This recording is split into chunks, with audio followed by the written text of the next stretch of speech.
The only people that don't recognize what is going on are people who unfortunately live in the United States of America and are deluded by our media and Anthony Blinken and the administration regularly lying. Okay? That's why for months I've been saying over and over again, there's a deal on the table. Israel is the only one that's spoiling this deal, all the way up until like Israel literally killed the principal negotiator, which even then people looked at and thought, oh, well, he's a Hamas guy, so who gives a shit?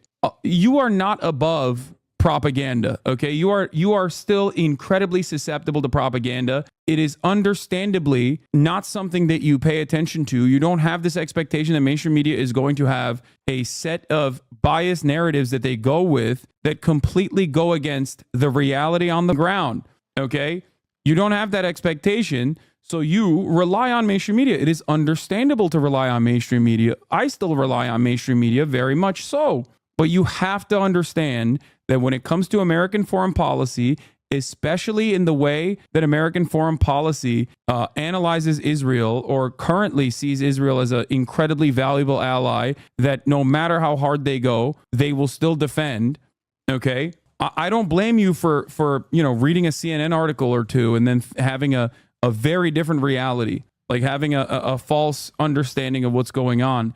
Because there is a shit ton of misinformation out there that is presented as like genuine truths, even though it doesn't fucking make any sense whatsoever. Okay? You don't have this expectation that the State Department officials are going to come out and be like, no, it's Hamas ruining the deal. I promise you, right? And then have that be the exact opposite of reality. Why the would you ever expect that? These are people in positions of power, and there's an expectation that they're going to be truthful. They're not. They're just simply not. And Israel is doing everything it can in its power to basically show you that that's not the reality, that they are the spoilers. Listen to Benjamin Netanyahu. He regularly says, yeah, no deal, no deal, no deal. We're not pulling the troops out of the Philadelphia corridor. No deal. We're going to add new conditions onto the pre-existing hostage negotiation in an effort to keep the hostage negotiation out there, dangle it like a carrot, and continue pummeling Gaza as they have. And America plays along with it, okay? Look at this reality from the times of Israel. Hostage families say hostages would still be alive if it weren't for the saboteurs, the excuses, and the spin. On CNN, Blinken says Israel has agreed to U.S. proposal to close remaining gaps on ceasefire deal and calls on Hamas to do the same. I don't think you understand. Like Israeli news is outflanking American news on this issue in perpetuity.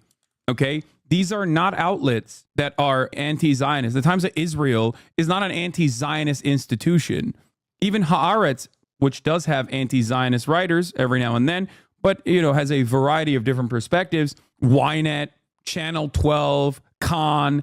There are, with the exception of like the BB Dick writer channels, many of these outlets are writing truthfully about the situation, about the frustrations that Israeli society has. Okay? American media does not have to do that because they are far removed from the reality on the ground. So they can work to manufacture consent at the behest of the American State Department.